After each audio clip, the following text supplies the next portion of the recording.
जय जगन्नाथ। आज आपण गोटे नूतन तथ्य मुझे पाखे पहुँची।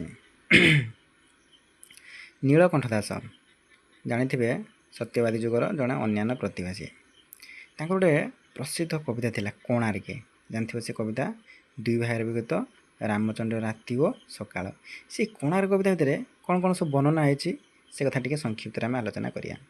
गोटे हूँ धौलभूमि राजा दुहिता वीरत्व वर्णित होती। ओडिशार गजपति राजा समर विवाह कथा वर्णना कराई। मर्कत केशरी कीर्ति कथा वर्णना कराई। ओडिया पाइक मानकर देशपाई आत्मबलिदान कथा वर्णना कराई। कला पहाड़ उत्कल आक्रमण कथा वर्णना से कविता पढ़ी आपण मैंने पाइए। यदि प्रश्न आसे निश्चित उत्तर रखिए।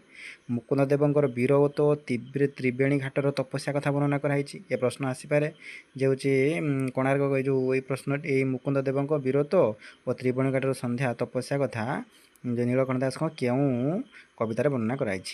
आउ राधानाथ मंदिर रचित केदार गौरी और नंदिकार उपाख्यान कथा वर्णना कराई। जाजपुर असमध्य यज्ञ कथा वर्णना कराई। तोशाली नगर वैशिष्ट्य कथा वर्णना कराई। बारवाटी दुर्गर ऐतिह्य वर्णना कथा वर्णना कराई। विद्यापति और सबरकन्या ललिता कथा वर्णित कराई। खारवेल विजय भेरी कथा वर्णित कराई। रक्तबाहुर आक्रमण और चिलिका गर्भर लीन होगा कथा उपस्थापन कराई। चिलिका कविता निश्चित भाव में आपको पढ़े या भर अनेक तथ्य अच्छी एतिक ही तथ्य विशेष भाव में गुरुत्वपूर्ण कराई। दुई भाई विगत जानते रामचंद्र राति और सकाळ।